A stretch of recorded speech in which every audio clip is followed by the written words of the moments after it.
네, 네, 안녕하세요. 안녕하세요. 닥터곰의 비뇨의학 새해 들어서 처음 만나 뵙게 됐고요.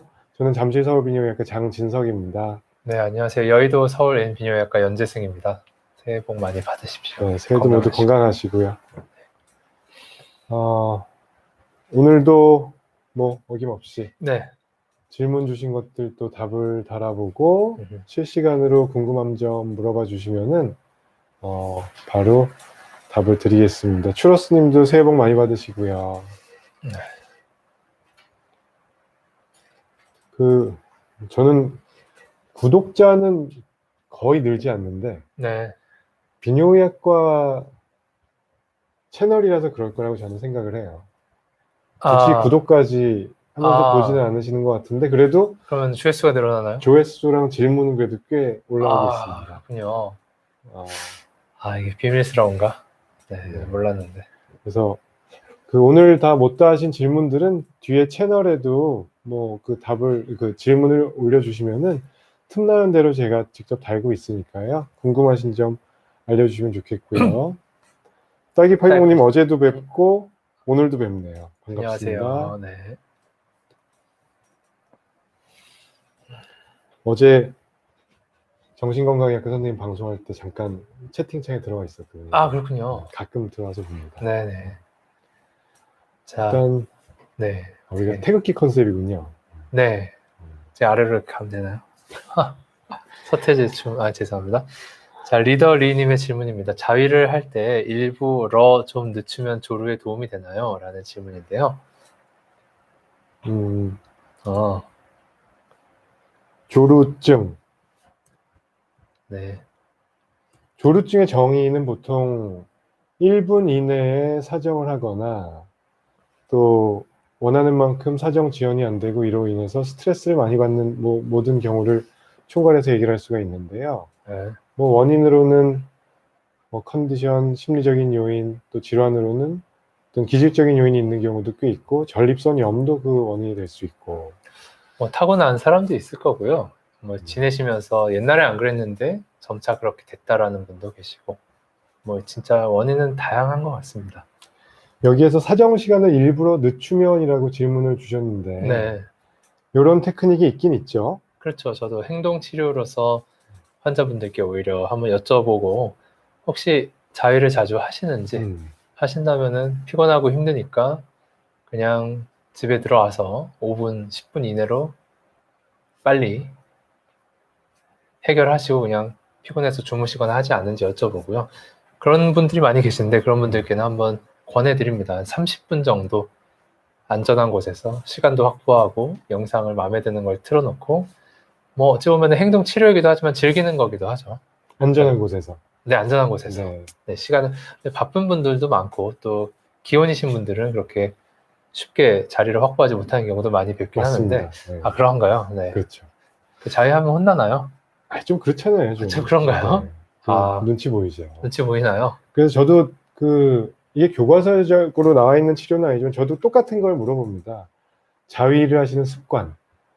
그러니까 그 관계를 할 때는 항상 1분 이내에 끝난다면은 네. 자위를 할 때도 그러신지 시간적 여유가 많고 안전하고 이런 장소에서 30분 1시간 하려면은 1시간. 네. 마음을 먹으면 할 수 있을지. 그러니까요. 그럴 때 이제 지원하는 요법 같은 게 여기 스톱 스타트 테크닉 이런 게 있잖아요. 네. 그러니까 다 간단하죠. 그러니까 찰랑찰랑 놀리듯이 결국은 이제 성적 그런 자극을 넣으면은 대개는 귀두나 음경 쪽에 남성의 성감을 자극하는 그런 그 위치에 마찰이든 움직임이든 가하면은 조금씩 그게 쌓이면서 에스컬레이션이 올라오다가 이제 일정 임계를 넘으면은 그때는 하고 싶지 않더라도 참을 수도 있겠지만 네, 사정을 해버리게 되는 그 부분이 있는데 그 임계를 찰랑찰랑 넘을랑 말랑 하면서 결국은 신호를 넣다가 쌀 것 같으면 중단했다가 좀 가라앉으면은 다시 신호를 넣고 이런 식인데요. 이제 그게 잘 조절이 안 되는 게 사실 조루인 분들이 많이 거기에 해당하죠. 그래서 너무 어렵게 생각하지 마시고 한 1점부터 10점까지를 보통 두면은 네네. 한 8, 9점이 넘어가면은 네. 주체할 수 없을 정도로 이미 늦은 거죠. 그때는. 네네네. 그래서 한 5점, 6점 정도에서 발기는 유지가 되면서 사정은 하지 않는 음, 그런 그 어떤 순간을 포착을 해서 그 정도까지 왔다 갔다 하면서 사정 시간을 지연해보는 훈련을 하는 거죠. 그렇죠. 그래서 그게 자위가 그게 훈련이 되면은 그 성관계, 부부관계 할 때도 마찬가지 어떤 느낌으로 네, 뭐 나올 것 같으면 좀 멈췄다 또는 네, 뭐 빠졌다가 그렇죠. 정지했다가 그렇게 하는 걸 훈련하는 것은 괜찮은 방법인 것 같습니다. 네, 효과가 있는 분은 당연히 좋을 수도 있고, 그게 이제 손 안 대고 코 푸는 것처럼 정말 약도 드시는 것도 아닌데 좋아지니까 굉장히 바람직할 수도 있는데, 뭐 늘 그렇게 효과가 좋은 것만인지는 모르겠어요. 뭐 여담으로 이제 사정이 좀 늦는 분들, 내가 원하는 타이밍에 못하고 중간에 꺼질 정도로 뭐 시간이 오래 걸리는 분들께는 오히려 또 여쭤보면은 자위를 좀 자주 하시거나 그렇게 누가 시키지 않아도 영상을 이렇게 오래오래 즐기던 그런 습관인 분들도 꽤 계시긴 해서 반드시는 아니지만요. 그런 분들께는 자위를 좀 줄여보시거나, 자위가 나쁜 건 아닙니다만 줄여보시거나 아니면 아깝더라도 5분 이내로 그냥 빨리 타닥하고 끝내버려 버릇하시면 어떨까라고 말씀드리기도 하죠. 네. 네. 그리고 행동치료 밑에 스퀴징 테크닉이란 것도 있는데 저는 이거는 그렇게 많이 권하지는 않는 편입니다. 네, 괜히 압력이 압력으로 이걸 증가하면은 잡아서 억지로 누르는 거니까. 네, 괜히 전립선염 생기지 그렇죠. 않을까 네, 싶어서요. 이런 게 습관되다 보면 전립선염이 유발될 수 있기 때문에 그럴 수 있고, 이런 행동치료를 할 때는 병원에 방문하셔서 진단을 받고 약을 좀 병용해서 쓰시면은 그 습관 교정에 더 그 효과가 배가 될 수 있기 때문에 같이 쓰시는 방법도 있고, 마지막으로 수술적 치료도 있는데 뭐 신경 차단술이나 음경이나 귀두 확대술을 통해서 조루 증상을 약간 완화시킬 수도 있습니다. 이런 거는 뭐 수술은 부작용도 있기 때문에 항상 비뇨기과 상의를 하신 후에 고려를 하시는 게 좋을 것 같습니다. 네, 그렇죠. 성진호 님이 보셨어요? 아유, 감사합니다. 이게 옷이 그렇게 생겨서 그렇습니다. 감사합니다. 옷이 거의 그런 옷이 많으신 것 같더라고요. 네. 그리고 딸기80님 감사한 관심 감사한데요. 그 채널의 이름은 특별한 이유는 없고요. 제가 좀 유치하고 약간, 네, 그 만화도 좋아하고 하다 보니까 떠오르는 이름이 그렇게 돼서 그렇게 되었습니다. 네. 채널 이름이 왜 그런지 여쭤보셔서. 네네네. 네. 다음, 오늘 수월하게 넘어가는군요. 좋습니다. 요거 하나까지 하고 질문 한 서너 개 들어와 있으니까 보겠습니다. 예, 좋습니다. 이영광님, 맞다. 그 제 채널에 꼭 오늘 답을 달라고 주신 레니 라라님이라고 있으셨거든요. 그러시군요. 근데 네. 그분이 그 여기 그 무슨 그 닉네임으로 접속을 하신지 모르겠어요. 그래서 이게 이영광님 질문이었나 싶기도 한데. 질문의 제가 맥락이 조금 비슷한가요? 질문을 계속 답을 못 드렸었어요. 저런. 그래서 오늘 꼭 해달라고 말씀을 아유, 주셔서 죄송합니다. 여기까지 보겠습니다. 네. 포경 수술할 때 전신 마취를 하고 해도 되나요? 이런 경우가 흔히 있나요, 보통? 흔히까지는 없을 것 같고요. 그 우리 선생님 병원에서 하신 적은 없죠? 그렇죠. 저희 네. 레벨에서 전신마취 기구도 없으니까요. 네. 하는 경우라고 하면 저희들 기억으로는 보통 이제 소아 소아. 친구들의 포경 수술을 저희가 메인으로 하진 않고 겸사겸사 다른 과, 뭐 예를 들어 뭐 이비인후과, 신경외과, 외과 수술을 할 때 기왕 마취를 했으니 이제 미취학 아동 대상인 것이죠. 기왕 마취를 했는데 포경 수술할 생각이 있다라는 부모님 동의하에 저희가 잠깐 들어가서 뭐 20분 정도 해드리고 나오고 그런 기억은 있는데요. 되게 전신 마취로 수술하는 경우는 대학병원에서 진행을 하는 경우니까요. 음경이 어떤 기형적으로 묻혀 있거나 어떤 그 회복적인 구조 이상이 있거나 꼭 수술을 해야 되는 경우에 신생아기 뭐 1세 미만 또는 3세 미만 이럴 때는 협조가 안 되기 때문에 어쩔 수 없이 이제 전신 마취 또는 수면 마취를 통해서 할 수밖에 없는 거고요. 그리고 뭐 그 외에는 말씀하신 네. 다른 수술이 메인이 하나가 있고 네. 그걸 하는 김에 전신 마취에 들어 있으니까 포경 수술을 같이 코오피로 해서 하는 경우가 덜어 있었죠. 네. 간단하게 말씀드리자면은 포경 수술 하기에 전신 마취하는 거는 상당히 아깝다. 그렇죠. 그렇죠. 좀 과한, 그러니까 국소 마취로도 충분히 가능하기 때문에 과한 마취법이고 그거를 그렇게 제공할 만한 센터나 그런 곳은 잘 없을 걸로 생각이 됩니다. 네. 랭커님께서 뭐 확실한지 모르시지만 같은 분이신 것 같다고 저도 그렇게 생각을 했거든요. 네. 아무튼 지금 답을 드리고 있고요. 그래서 저희는 이제 그 이런 비뇨기학과 의원에서는 전신 마취하는 경우는 없고 거의 국소 마취로 하는데 국소 마취로 하는 경우도 뭐 요즘은 포용수를 무조건 하자고 권하지 않기 때문에 저는 조금 어린 친구들은 아직 귀두 쪽하고 포피가 박리가 안 되거나 네. 그 협착이 심한 경우에는 조금 더 있다 하자. 2차 성징이 일어날 무렵 최소한 한 5학년. 5학년일 때도 털이 안 났거나 박리가 안 되면은 6학년, 중1 뒤로 미루는 경우가 많습니다. 그래서 수술이 간단하게 끝날 수 있고 후유증이 없을 시점에 하는 거를 추천드리지 더 어렸을 때 하면은 그 받는 아이도 힘들고 수술 후에 관리도 힘들기 때문에 적절한 시기에 받으시는 게 좋을 것 같습니다. 네. 저는 이렇게 마취를 하는데 일단 피부 마취를 먼저 좀 해놓고 마취 크림을 하고 발라놓고. 주사 마취를 보통 같이 하거든요. 이중 마취를 한다라고 말씀을 드리죠. 그렇군요. 너무 네, 자상하시군요. 저는 마취 크림을 안 썼던 것 같습니다. 그러시군요. 네. 네. 그래서 잘 박리가 되는 사람들한테는 마취 크림이 큰 효과 없는데 좀 어린이들한테는 그 쓰면은 조금 나아지는 것 같아요. 귀두 쪽이요? 귀두 쪽이요. 전 또 인젝션 들어가는 쪽이라. 인젝션 들어간 데도 하죠. 그렇군요. 그 체열할 때 이거 뭐죠? 마취 크림 바르고 해보셨어요? 받을 아니요. 때? 아니요. 저는 병원에서 그런 거 절대 안 하고 하다가 네. 제가 건강검진 받으러 갔는데 네네네. 거기서 친절하게도 여기다가 마취 크림을 바르고 아이고. 네네네. 그리고 몇 분 있다가 체열을 하더라고요. 하나도 안 아파요. 정말인가요? 네. 마취 크림이라는 게 그 리도케인 리도카인 크림 크림 같은 같은 거죠. 네. 거의 한 30분 바르고 있어야 효과가 있는 거 아니에요? 그러니까 건강검진센터에 가면은 네, 미리 발라놓고 발라놓고 한참 딴 검사하다가 네. 그 다음에 체열을 하시더라고요. 그래서 그런 것도 괜찮은 것 같아요. 그런 멋진 게 필요합니다. 사상의 그런 좀 패러다임 변화가 필요한데 네. 옛날 사람이네요, 제가.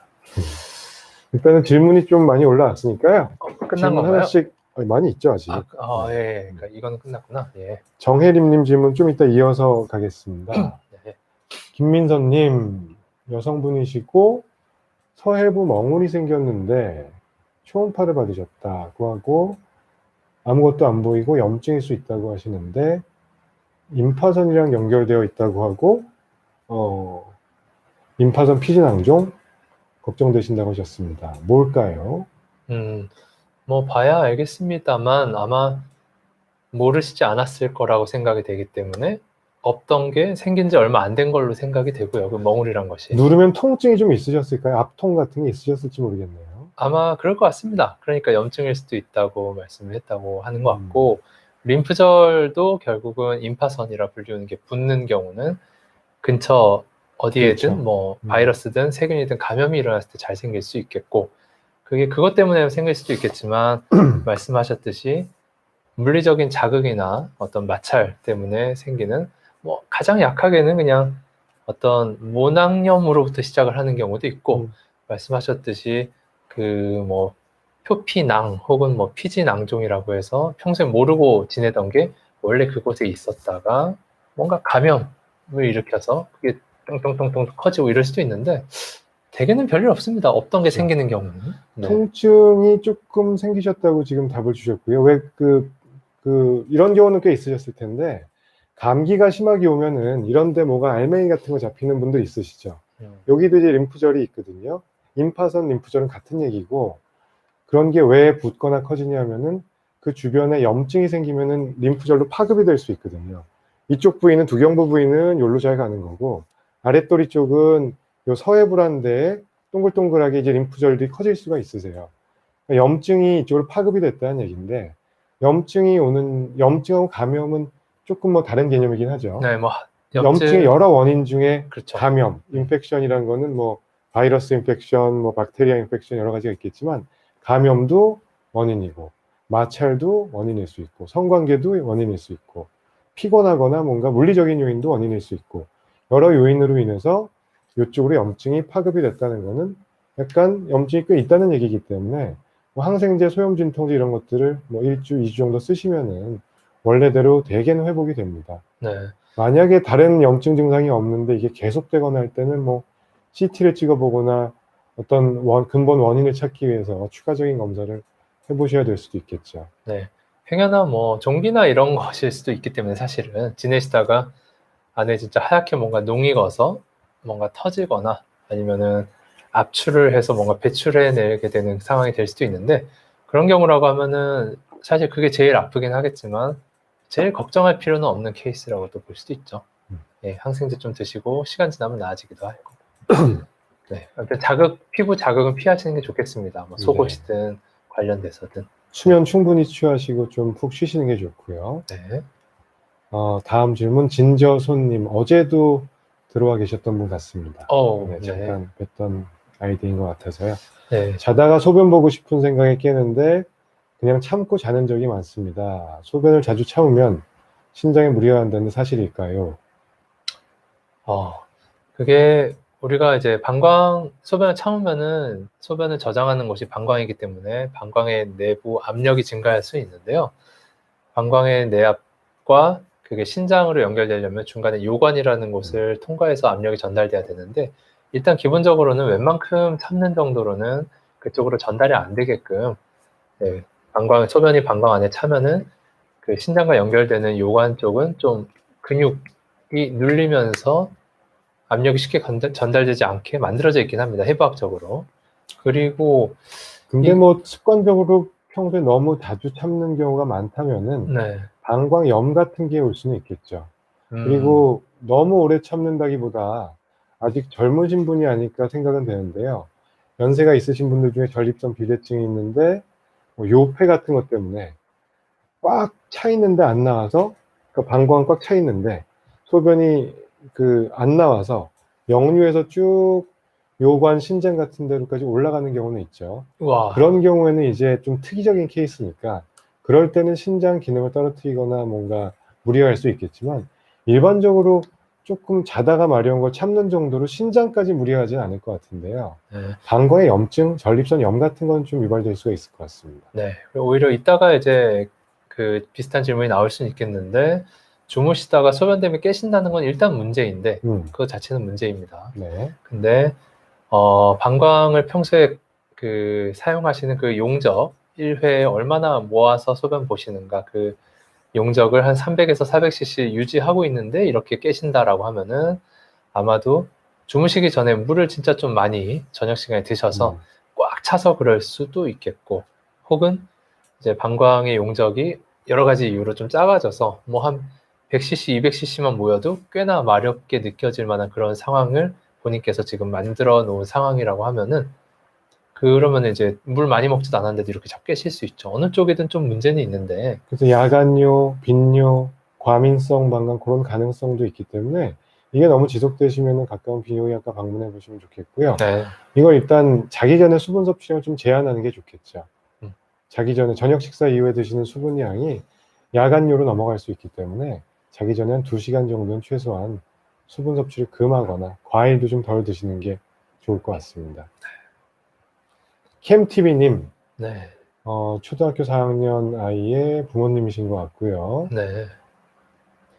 폭용수술에 관한 질문이신 것 같은데요.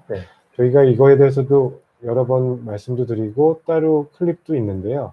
아직 4학년이면은 뭐 제 개인적인 생각으로는 한 내년 내후년 정도 1, 2년 후에 겨울방학 때쯤에 한번 비뇨기과에 가서 상담만 먼저 받아보세요. 뭐 꼭 수술해야 되는 경우라는 건 없고 하면은 꼭 해야 되는 경우 있고요. 하면은 도움되는 경우 있고 최근에 저는 연달아 몇 명 지인 아들들이었는데 너무 상태가 좋은 거예요.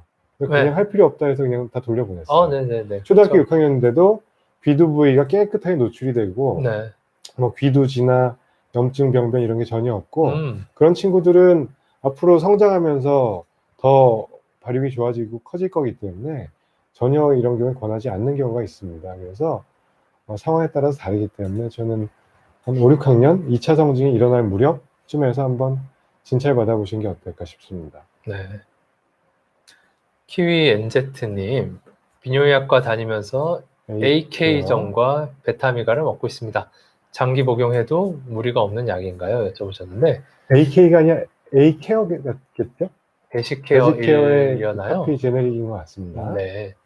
그래서 둘 다 이제 또 뒤에 아마 나오겠지만 방광이 좀 예민한 과민한 분들께 많이 쓰는 약들인데요. 우리 과민성 방광이 마침 뒤에 좀 정리된 게 있죠. 그렇죠. 그거 하면서 설명드리죠. 그래서 일단은 장기 복용해도 괜찮습니다. 문제는 안 됩니다. 문제는 안 되는데 장기 목욕을 하더라도 그렇게 쉽게 좋아지지 않는다라고 하면은 좀 불편하실 수는 있으실 것 같습니다. 근데 이 약을 쓰면서 그 습관 교정이 꼭 수반이 돼야 돼요. 약이 모든 걸 해결해 주는 게 아니라 과민성 방광약은 물을 좀 평소에 많이 마시고 소변을 참았다 보려고 하는 어떤 습관 변화가 수반이 돼야 되거든요. 네. 얘네들은 그걸 도와주는 역할을 하는 거니까요. 음, 그리고 당연히 장기 복용을 해도 큰 무리는 없지만 뭐 에이케어 같은 거는 변비나 입마름 같은 게 좀 있을 수 있겠죠. 네, 부작용 중에 항크림제니까. 하나로. 뭐 그런 게 없다면 쓰셔도 되는데 뭐 모든 약이라는 거는 안 쓸 수 있으면 당연히 더 좋은 거죠. 그래서 뭐 저희 같으면 두 알을 쓴다면은 뭐 3개월, 6개월 쓰다가 두 알을 한 알로 줄이고 테이퍼링해서 줄여가면서 종국에는 다 끊는 거를 목표로 하시는 게 좋지 않을까 생각을 합니다. 그러면 좋긴 하죠. 자, 짱구 친구 맹구님, 네. 소변을 봐도 잔뇨감이 있고 자기 전에도 소변 안 보면 잠을 못 잡니다. 이런 경우는 여러 가지 이유가 있겠지. 그냥 뒤에 걸 넘어가야 되나요, 이거? 그렇죠. 음, 이것도 역시나 이제 방광이 예민한 분이실 수도 있고 전립선 염증이실 수도 있겠고요. 젊으신 분이라고 하면 아니면은 연령이 좀 있으신 분이라고 하면은 전립선 비대증이 와 있는 상태이실 수도 있겠는데요. 일단 주무시기 전에는 당연히 소변 한번 비우고 주무시는 게 마음이 편하긴 할 텐데 아마 그 정도로 이렇게까지 말씀 안 하셨을 거고 3번, 4번, 5번 이제 진짜 마지막까지 보지 않으면은 쉽게 잠을 이루지 못하는 분들 간혹 계시거든요. 아마 그런 분 아닐까 싶기도 하고 낮에 소변을 보셔도 덜른 것 같다라고 하신다면은 뭐 실제 잔뇨가 남는지 안 남는지도 한번 체크를 근처 비뇨기과 가셔서 잔뇨 체크를 해보시면 좋겠고 전립선이 커져 있거나 비대증 아니면 염증 때문에 부어 있거나 전립선염 때문에 배뇨가 좀 완결이 안 되는 경우도 있고 아니면 너무 방광이 예민하신 편이어서 잔뇨감이 느껴진다고 이렇게 과도하게 느껴지시는 분도 계실 수 있겠는데 뭐 그래서 병명을 하나로 딱 말씀드리기 어렵고요. 여러 가지 가능성이 있겠습니다. 저희가 계속 질문 주시는 질환들이 요 하부 요령 증상들이 보통 배뇨장애라고 불리는 건데요. 네. 여기에 거의 다 포함이 돼 있으실 거예요. 뭐 빈뇨, 자주 보는 거, 요절박, 요실금, 밤에 깨는 거, 뭐 변기 앞에 서면 바로 안 나오는 거, 줄기가 약한 거, 여기 지금 얘기하신 잔뇨감, 소변 보고 뚝뚝 떨어지는 거, 이게 보통 비뇨기과에서 제일 많이 다루는 증상들인데요. 연령대나 컨디션에 따라서 성별에 따라서 질환들이 여러 가지가 있습니다. 그거는 이제 좀 이따가 설명을 드릴게요. 네. 네. 또 윤인영님, 네. 60대 중반 어머니께서 소변 검사하면 혈뇨가 나옵니다. CT는 이상이 없고 야간뇨 심하시고요. 아마 소변 검사만 하면 혈뇨가 나온다는 얘기니까 평소에 눈으로 보기에 피오줌을 보시는 건 아닌 것 같아요. 시뻘건 소변을 보시는 건 아니고 현미경 혈뇨라는 얘기이실 것 같아요. 미세 혈뇨, 네. 현미경병 혈뇨, 요잠혈 같은 얘기가 될 것 같고요. 네. 대개는 건강하신 분들에서 요잠혈이 있는 분들이 많으세요. 근데 연속된 검사 2-3번에서 동일하게 혈뇨가 나온다면은 그때는 추가 검사를 권장하게 돼 있습니다. 그때 하는 검사가 복부 CT, 소변으로 보는 뭐 요세포 검사, 방광 내시경 이런 걸 통해서 혹시라도 방광암 같은 원인, 종양 같은 병변이 있나 없나를 보는 게 맞고 지금 보시니까 CT에서는 이상이 없다는 걸로 봐서 일단은 큰 문제는 아니지 않을까 생각은 됩니다. 네. 그래서 이 혈뇨와 빈번하게 역시나 계속 오늘은 빈번한 날인데요.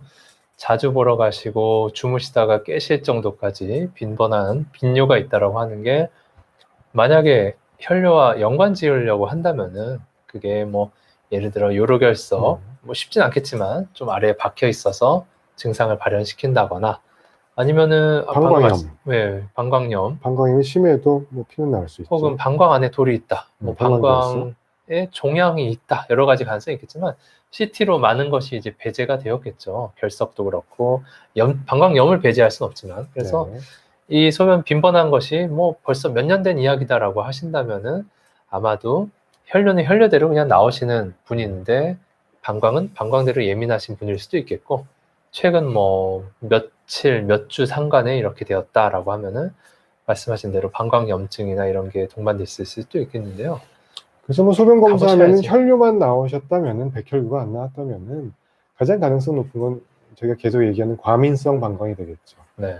뒤에 있는 증상들 중에서 이 저장 증상 얘네들이 주로 있는 분들이 과민성 방광이라는 거 생각하시면 돼요. 키워드는 요 절박뇨, 급박뇨 이거고 네. 동반 증상으로는 자주 마려운 빈뇨, 자주 밤에 깨는 야간뇨 이런 것들이 있는 게 과민성 방광일 가능성이 높습니다. 네. 와, 네. 그러면은 어떻게 더 좀 하나요? 일단 질문은 다 하고 넘어가야 되지 않을까요? 그렇군요. 네. 그럼 보보님, 네, 안녕하세요. 보보님. 의심스러운 관계 후 일주일이 지났고 혼자 사정을 한번 했고 다음날 요도에서 진물이 나고 요통까지, 허리 통증까지 있는데 이게 대체 어떤 것 때문일까라고 여쭤보셨는데요. 아마 혼자 사정을 하신 거는 뭐 상관이 있을 수도 있고 없을 수도 있겠습니다. 중요한 거는 의심스러운 관계 후에 그래도 히스토리가 일주일 지나서 증상이 생겼다는 게 아마도 특히 젊은 분들에 대해서는 늘 노출될 수 있는 모종의 세균 감염이 됐을 가능성이 꽤 있어 보이고요. 진물이 나왔다라고 한다는 게 약간 뭐 희끗희끗 혹은 약간 녹색 이런 식의 진짜 고름에 가까운 거다라고 하면은 진짜 대개는 이제 세균 감염 때문일 것이고요. 요도 간지러움이나 통증도 있고 진물이 나온다라고 하면은 사실은 요도염에 해당하고 그리고 요통까지 생기고 혹은 다른 전립선염의 증상을 야기한다라고 하면 전립선염일 수도 있겠는데 그게 전립선과 요도가 사실은 연결되어 있는 길쭉한 장기이기 때문에 그 세균들이 들어왔다고 가정했을 때 여기서 문제 일으키면 요도염, 더 깊숙이까지 들어갔으면 전립선염도 동시에 일어날 수는 있어서요. 아마 소변 검사 한번 해보시고 세균이 있다면은 없다고 하더라도 아마 가시면은 뭔가 모종의 약물 치료를 하시지 않을까 싶긴 합니다. 뭐 같은 얘기인데 저는 1번 요도염 가능성이 훨씬 높을 것 같고 전립선염 가능성도 있을 것 같은데 요도염 검사는 전립선염 검사 항목이 거의 포함이 되거든요.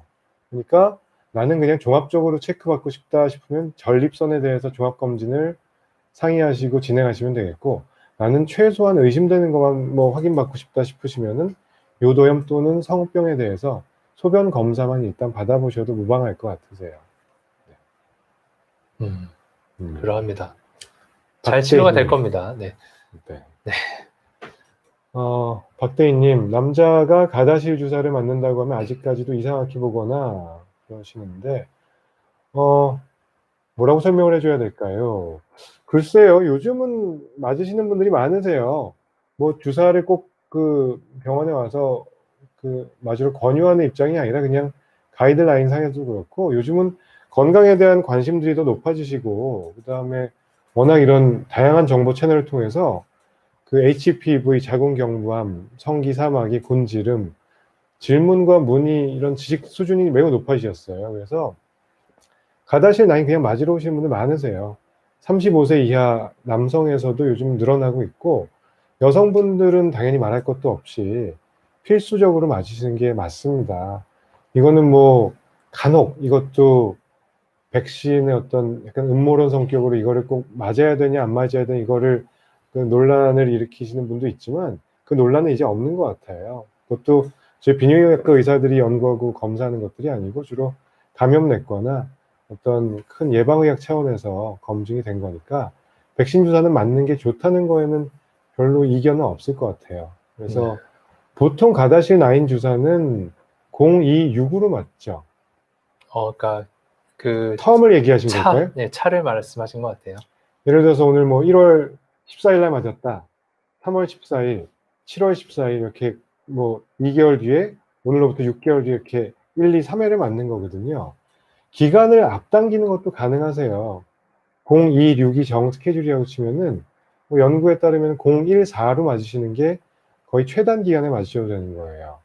그래서 그 처음 맞고 마지막 회차까지를 1년 안에 완주하시는 거를 그 권장을 하고 있고요. 1년이 12개월이 넘어가면은 1회차를 맞고 2회차나 3회차를 12개월 안에 완주를 못한 경우에는 대개는 새롭게 사이클을 시작하라라고 되어 있습니다. 그래서 12개월 안에 완주를 하시고 최대한 빨리 맞고 싶으시면은 한 달 뒤에 한번 맞고 4개월 뒤에 한번 맞으셔도 어떤 그 효과는 그 뭐 유의하게 차이가 없는 걸로 알려져 있습니다. 네, 요새 굉장히 캠페인도 많이 하고 거의 뭐 광고라고 해야 할지 모르겠습니다만 그런 게 많이 나와 있어서 이상하게 생각하는 분이 오히려 계실지 근데 모르겠는데 비용이 좀 부담스럽긴 해요. 그죠? 그렇죠. 그리고 남자분이 이제 자궁이 없다 보니까 자궁경부암 백신이라고 하니까 그런데 네, 인유두종 바이러스 백신 주사 뭐 이렇게 하면은 그렇죠. 어떻게 보실까 모르겠네요. 네, 바이러스가 너무 만연해 있기 때문에 어떠한 연령이든 어떠한 성별이든 어떤 감염 상태든 맞으면 좋은 게 이취금님이 레니라라님 아니셨던가요? 아이디가 다양하셨네. 뭔가 그 느낌이 있는데요. 네. 네. 그래서 하여튼 맞으시면 도움이 되고 남성이 맞는다라고 하면은 일단은 사막이 생길 수 있는 가능성을 그래도 뭐 한 반 정도는 막을 수 있을 거고 6번, 11번 들어가 있으니까.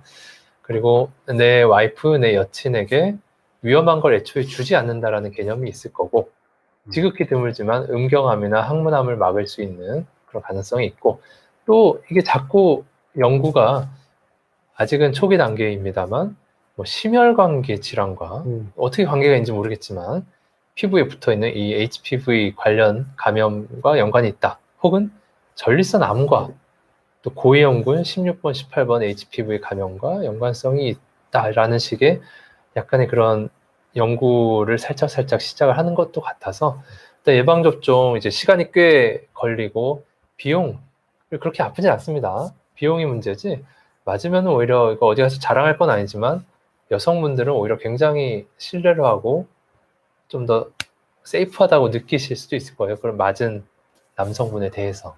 그래서 하여튼 뭐 이거는 맞으실 수 있으면 맞으시면 좋죠. 백신 주사 가격이나 좀 내려갔으면 좋겠어요. 그러니까 이게 네. 독점이다 보니까 어쩔 수 독점이고 없죠. 너무 비싸요. 네. 되게 저렴한 데 요새 있던데요. 뭔가 대단 위로 그걸 들여와서 하시는 건지 이런 굉장히 얘기는 여기서 하면 그렇지만 대학병원에서 맞으면 이런 건 거의 원가 아닌가요, 원래? 대학병원이 아마 제일 네, 비용이 대학병원에는 높으려나요? 어떤 그 수가를 뭐 막 과다하게 책정을 못하게 돼 있을 거예요. 다른 비용들은 다 비싼데 이런 무슨 주사들은 좀 저렴하게 맞을 수 있지 않나. 오히려 저렴할 수도 있겠구나. 하여튼 잘 관리만 되고 있다라고 하면은 전 세계 어디 가서든 똑같은 종류의 단일 품목이기 때문에 스케줄만 잘 맞춰서 맞으시면 될 것 같습니다. 우리 오늘 또 준비한 거는 반도 못 말씀드리겠네요. 그런가요? 더 나아가나요? 최선미님 과민성 방광이신 것 같고요. 그 다음에 병원 가셔서 약을 좀 드시고 상담하셔서 조금 참아 버릇하는 방광 훈련이라는 거에 대해서 한번 상담을 받아보시고 혹시나 카페인 섭취가 많다면은 카페인을 좀 줄여보시고 이 정도가 중요할 것 같습니다. 사실 과민성 방광 염증자는 사실 붙지는 않고 과민성의 방광 상태라고 표현을 하는데요. 아마 다른 이유 없이 자주 가고 또 막 주무시다 깨실 정도다라고 하면은 약을 드시면서 힘드시더라도 1회 300cc 배뇨 하시는 거 목표로 평소 조금씩 참아보시는 게 나을 수 있을 것 같습니다. 지금 누구? 최선미님 말씀하신 건가요? 네, 여기도 나와 있었네. 어디? 최선미님. 약을 쓰신 얘기가 여기 없는데 얘기를 하시길. 약을 드시면 좋겠다. 말씀드렸죠. 병원 가셔서. 네, 좀 이따가 과민성 방광 얘기 다시 한번 이따 정리하겠습니다. 네. 박대희님, 20, 30대 추천해 주시는 검사가 있나요? 자, 저 질문 많이 나오거든요. PCR 검사는 몇 종을 받는 게 좋은 걸까요? 이제 예전에도 말씀드린 적이 있는 것 같기도 합니다만 이제 여성들이 산부인과에서 하는 검사가 PCR에 대해서 12종 저는 이것저것 뭉뚱그려놨기 때문에 12종 세균 테스트라고 말할 수도 없고 세균과 바이러스를 섞어놓은 12종 테스트가 있는데 기본적으로 남녀 조금 의미를 갖고 있는 7종의 세균들이 있고요. 거기에다가 여성의 질염 세균, 모든 여성들이 사실 다 갖고 있는 건데 남자한테도 쉽게 전파되는 가드네렐라라고 하는 세균이 합하면 이제 8종이 되는데 그 8종 검사를 남성에게는 많이 추천을 드립니다.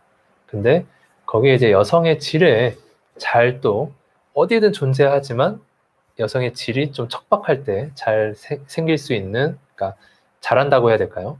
캔디다라고 하는 곰팡이를 합하면 구종이 되고, 그 다음부터는 조금 애매하게 이제 여성 대상인데요. 여성의 질 안에는 우리가 그냥 질염이라고 볼 수도 있지만 헤르페스로 인한 물집도 잡힐 수 있고, 또 매독으로 인한 궤양도 생길 수 있기 때문에, 그러니까 여성의 질 안이라는 게 일종의 안으로 말려 들어간 피부 조직이다 보니까 어떤 건지 구분이 어려운 상태에서 이런저런 증상이 다 있을 수 있어서 헤르페스 1, 헤르페스 2 바이러스와 그 다음에 매독균 3개를 갑자기 STD 세균에다가 짬뽕시켜서 12종이라고 하는 어떤 세트 검사가 만들어진 건데요. 여성분들이 산부인과에서 그걸 많이 하고, 대개는 이제 남자친구한테 야 너도 가봐라, 꼭 12종을 해봐라, 거기 헤르페스도 들어가 있단다, 이런 식으로 많이들 말씀을 하셔서 저희한테 오셔서 이제 12종 테스트를 해주세요라고 말씀을 하시는데, 많이들. 근데 대개는 이제 12종 테스트가 약간 키트 세트 검사로 되어 있는 경우가 많아서, 일반적으로 진행하는 8종, 종류는 좀 적지만 8종 검사가 조금 더 민감도가 높은 경우가 많습니다. 검사실 따라 다르지만.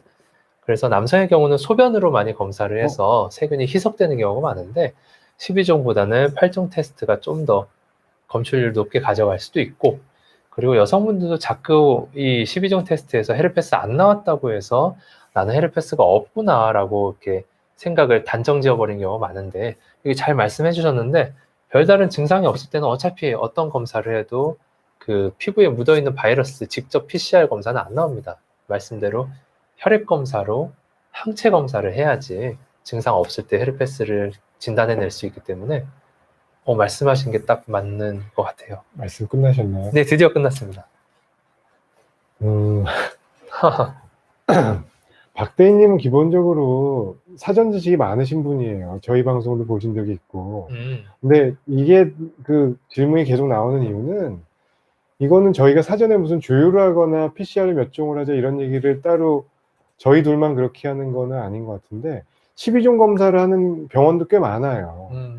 근데 저는 그거에 반대를 하는 입장인 거고, 저희 둘은 근거가 있고.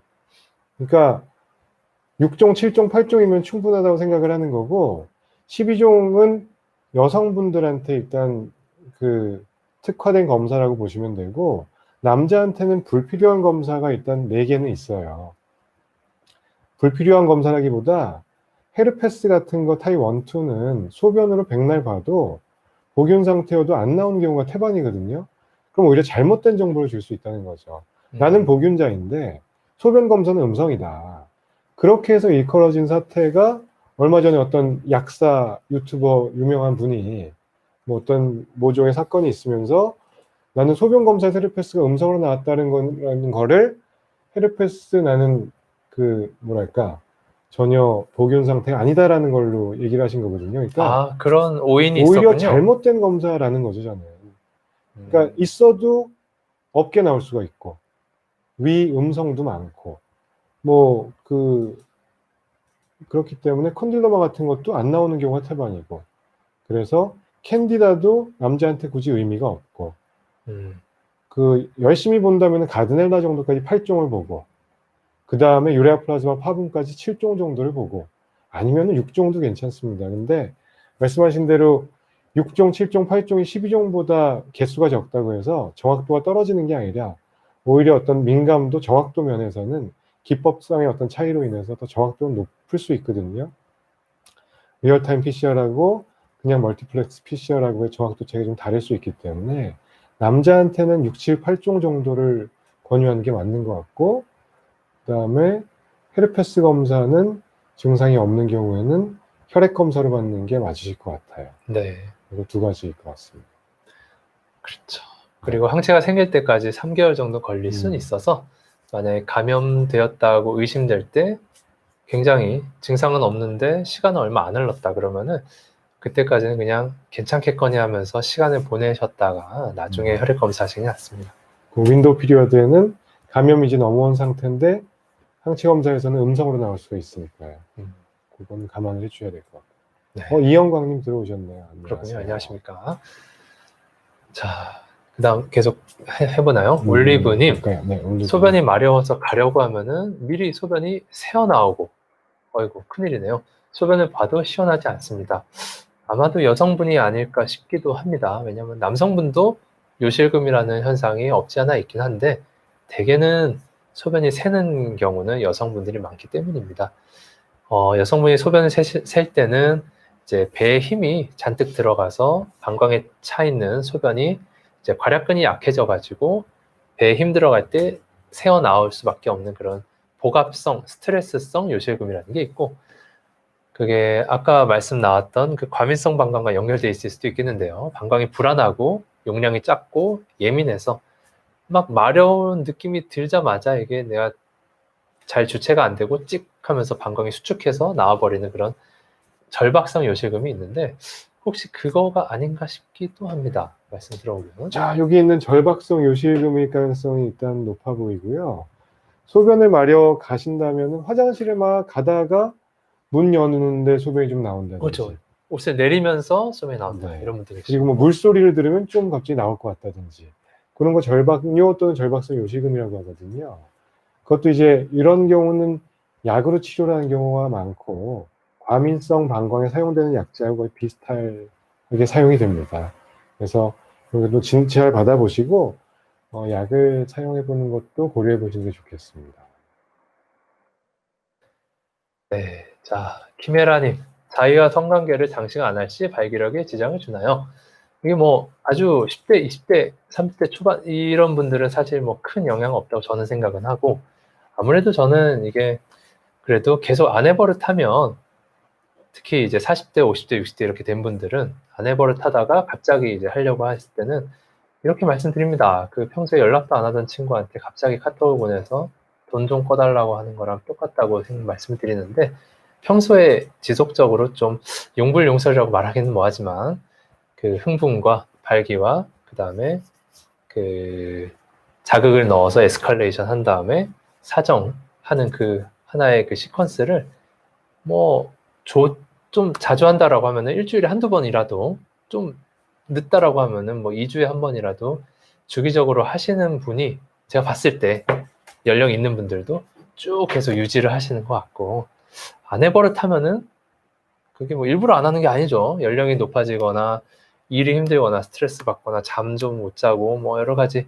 그런 상황인데 언제 관계를 하겠습니까? 그래서 아무튼 그런 거랑 결부돼서 안 할 때는 남성 호르몬 수치도 떨어질 것이고 계속 총체적 난국으로 갈 수 있기 때문에 주기적으로 이제 하는 게 좋은 것 같습니다. 저도 동의합니다.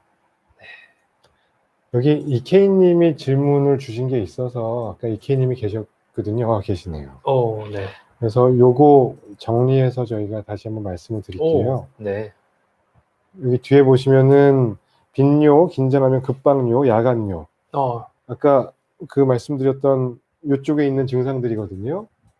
과민성 방광 가능성이 높은 상황이셨고, 김은기님께서는 베지케어랑 하이트린정 같은 거는, 베지케어는 과민성 방광약인 한콜린제고 하이트린정은 전립선 비대증 알파 블로커라고 하는 약인데 이완제죠. 네. 증상에 따라서 이렇게 병용 치료를 하는 경우가 많이 있습니다. 효과가 별로 없다는 게 지금 고민이셨고요. 네. 그 다음에 민서니님은 그 배우자분께서 소변을 너무 자주 보고 빈뇨가 있으신 거죠. 그렇죠. 낮에. 그냥 방치해도 되는지 걱정입니다. 이것도 과민성 방광 가능성이 있어 보이고요. 네. 물론 전립선염일 수도 있지만. 네. 그다음에 이케이님 말씀이십니다. 이케이님은 조금 다른 거죠. 그 디스크 외상으로 인해서 신경 손상이 오셨다고 하고요.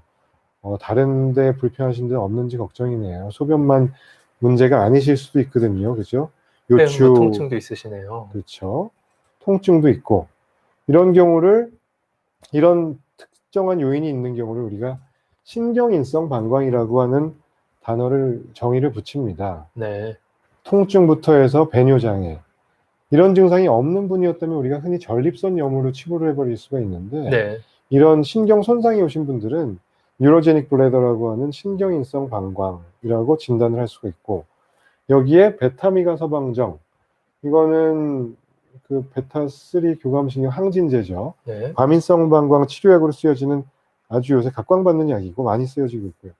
자트라렉스는 역시나 아까 하이트린 같은 그 전립선 전립선 비대증 열어주는, 뭐 네. 열어주는 요관을 확장시켜주는 알파 블로커고, 이 약을 쓰시고 빈뇨는 좀 좋아졌는데 감기, 네. 그다음에 야간뇨는 계속 있다고 음. 하시고요.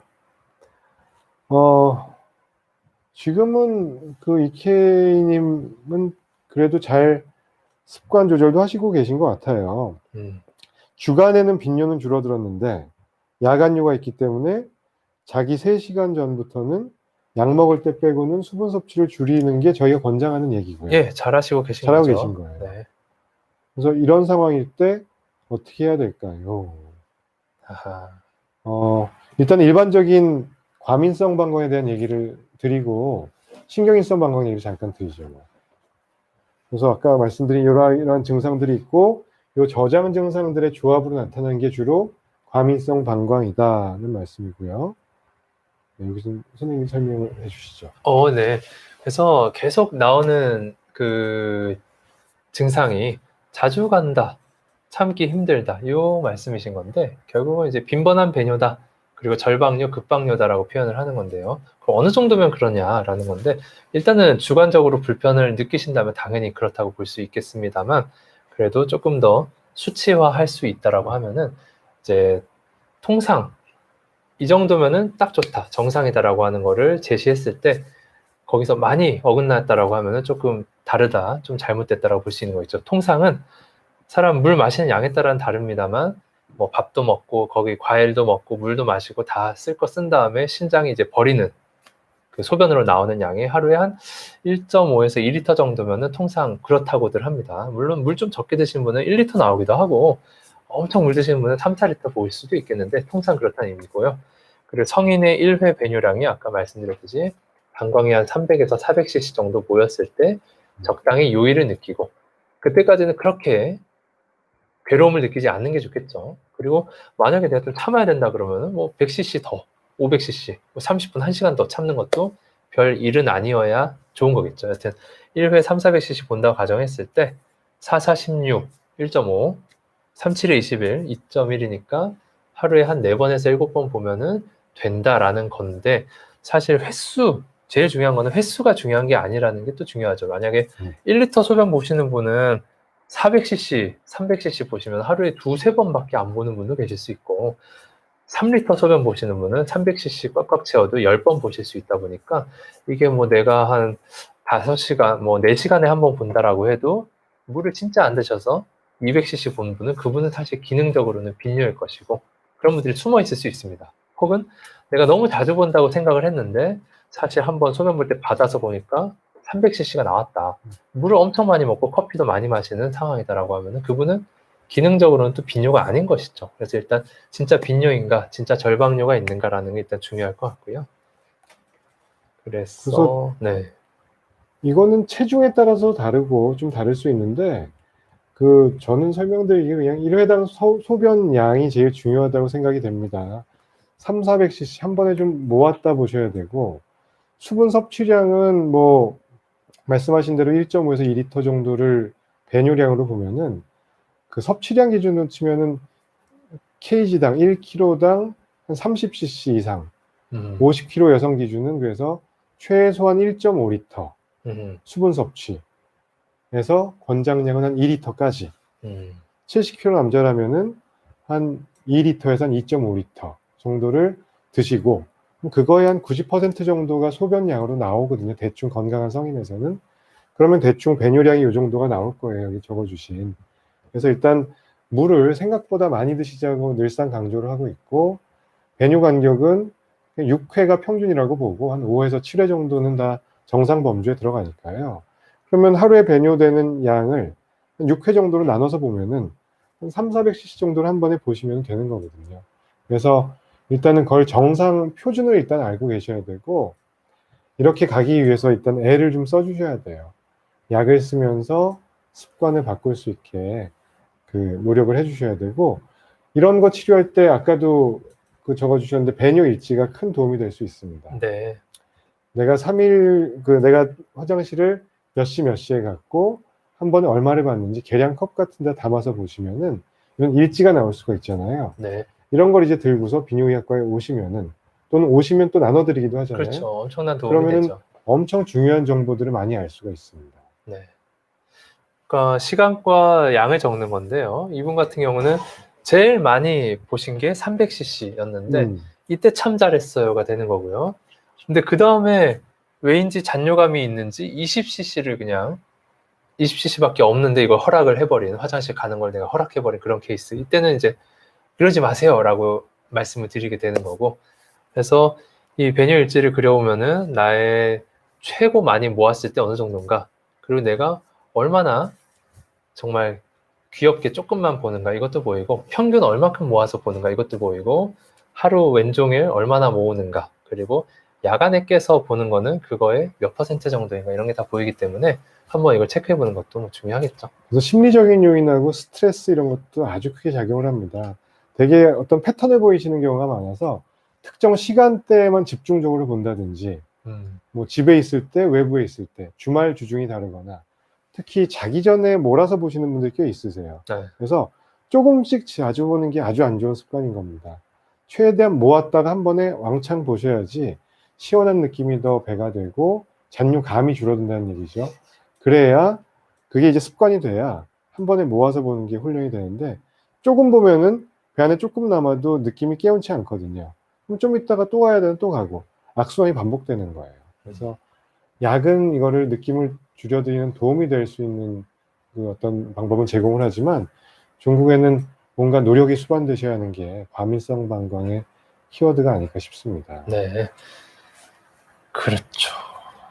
그리고 아까 이케이님께서는 그런 배뇨 증상과 더불어서 그 다음에 신경일성 방광이라고 아까 말씀을 드렸거든요.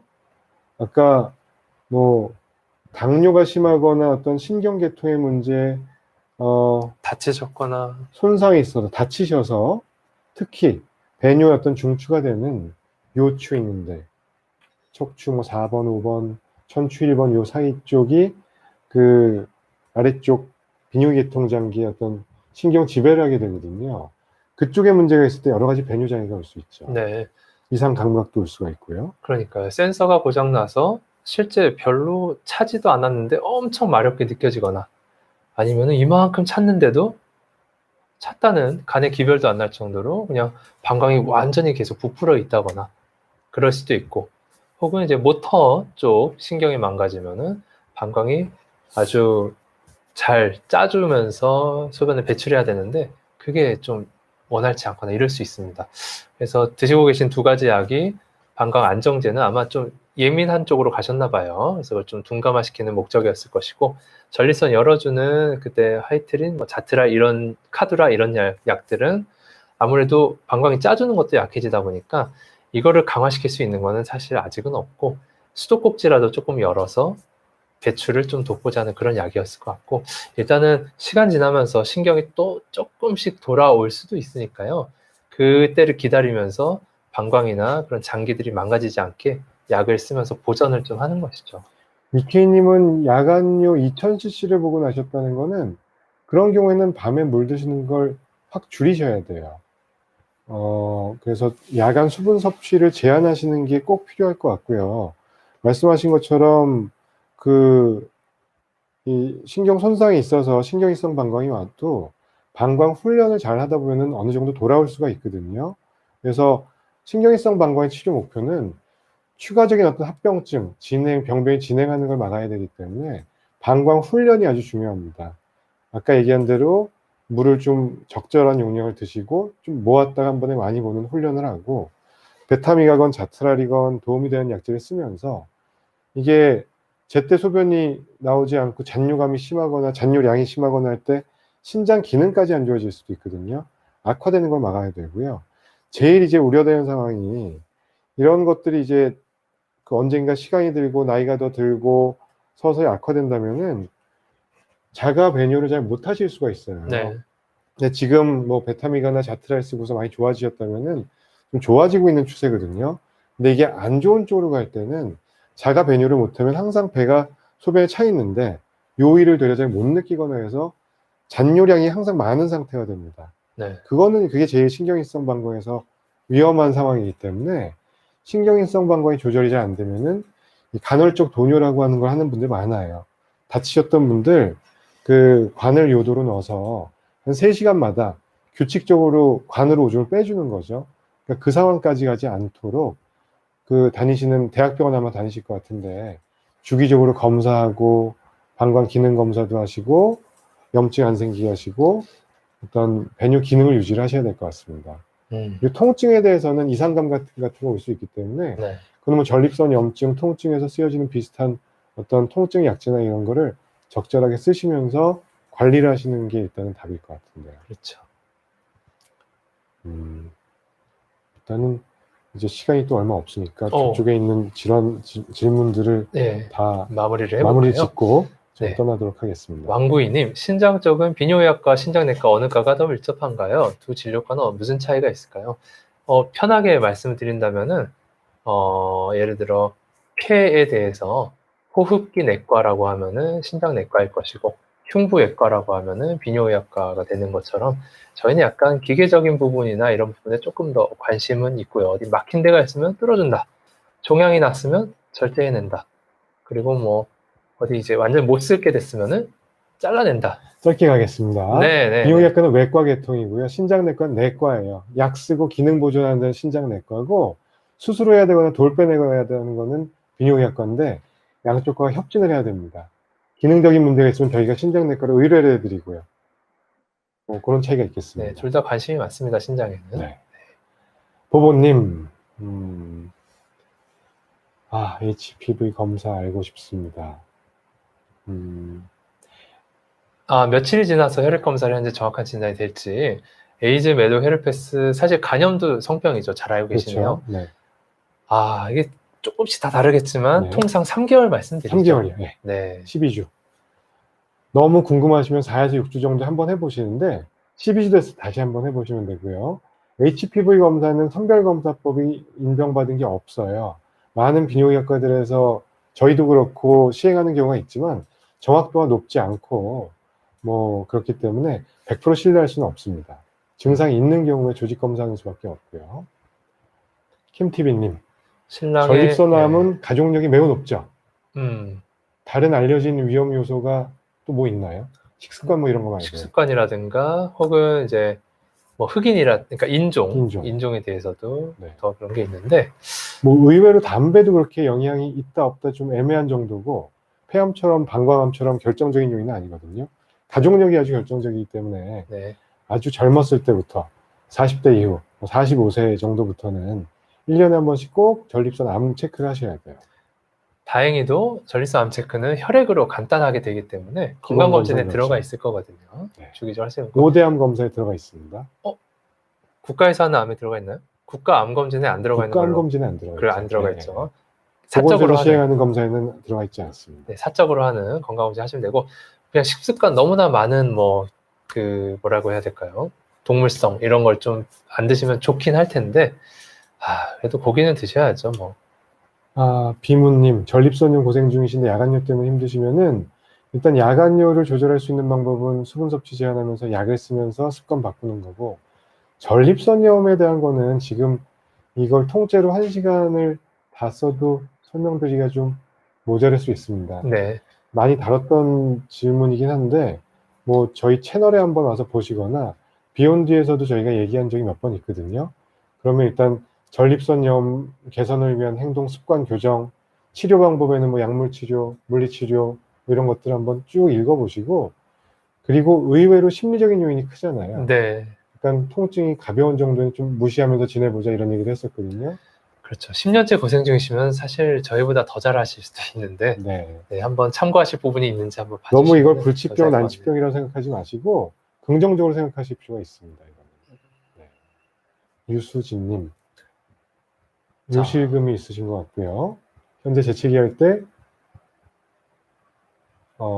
19, 25가 연령이신 건가요? 아니면은 모르겠습니다만. 글쎄요. 하여튼 재채기할 때 웃을 때 나온다는 거는 복압성 요실금일 것 네, 같습니다. 보통은 그래도 40대, 50대 이상의 여성에게 흔한데 젊으신 분이든 연령 있는 분이든 근처 비뇨기과로 가셔서 대학병원도 좋습니다. 네. 가셔서 진단도 좀 받아보시고 필요하면 수술을 하실 수 있을 것 같습니다. 많이 불편한 경우에는 비교적 간단하게 수술로 교정이 되죠. 네. 그리고 평소 케겔 운동 하시면 조금 도움은 될 수 있을 겁니다. 네. 네. 박대희님, 2차 성장을 하면 발육을 통해 자연 포경으로 이루어진다는 내용일까요? 2차 성장하기 전에 포경술하는 걸 추천하지 않으신 이유가 있을까요? 네. 여기까지만 질문을 답을 드리는 걸로 하고요. 대박 청소년 질문부터는 홈페이지나 여기서 따로 답을 드리겠습니다. 네. 어, 아마 아까 이거는 말씀하실 제 때 개인적인 그 스타일일 수도 있는데요. 제가 그 초등학교 고학년 정도 이후에 주로 권장을 한다는 이유는 그때 했을 때 수술 성적이 저는 좋다고 생각을 합니다. 그리고 초등학교 저학년 때는 아까 얘기했던 귀두랑 포피 부위가 완전히 들러붙어 있는 애들이 있어요. 그럼 수술을 할 때 이거를 완력으로 찢어야 돼요. 귀두가 다 깨끗하게 노출이 돼야 되거든요. 그러면 이 완력으로 찢는 부위가 시뻘겋게 세상 밖에 처음 나오는 살들이 노출이 되거든요. 포경 수술 후에 아프다는 거는 대개 그겁니다. 손만 닿아도 아파요.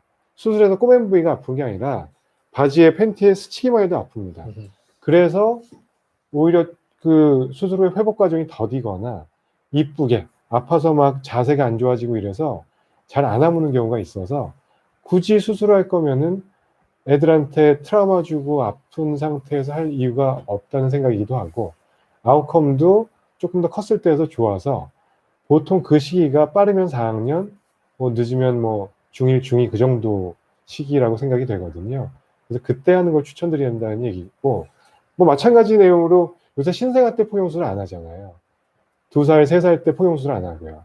그래서 그때까지 미뤄왔다면은 저는 털이 날 무렵쯤, 고추가 조금 커질 무렵에 하는 걸 추천드린다는 거고, 성기 성장의 장애를 유발하지는 않고요. 오히려 진성 포경인 상태에서 이거를 방치하게 되면은 계속 이게 더 커지려고 하는 거를 앞에서 누를 수가 있기 때문에 성기의 장애를 포경 수술을 안 한 경우에 오히려 더 그게 안 좋아질 수도 있겠죠. 네. 제가 5학년 때 이제 손에 끌려가서 딱 이렇게 수술했던 케이스였는데 무진장 아프고 괴롭긴 했습니다. 그리고 성장의 장애를 유발하지는 않는 걸로. 네? 네? 네. 네, 그런 것으로. 본인의 경험을 얘기하신 줄 알았어요. 네, 저희 경험이었고요. 괜찮습니다. 하셔도 되는데 더 고생할 수도 있고 그리고 애기의 자기 결정권이라는 것도 중요할 테니까요. 그죠. 자기 결정권 중요하고요. 네. 중요한 거는 똑같은 연령대라고 해도 포경 수술을 해야 되는지 여부하고 상태가 다 다를 수 있기 다 때문에 달라요. 네. 일단 진찰을 받아보시고 결정하시면 좋을 것 같습니다.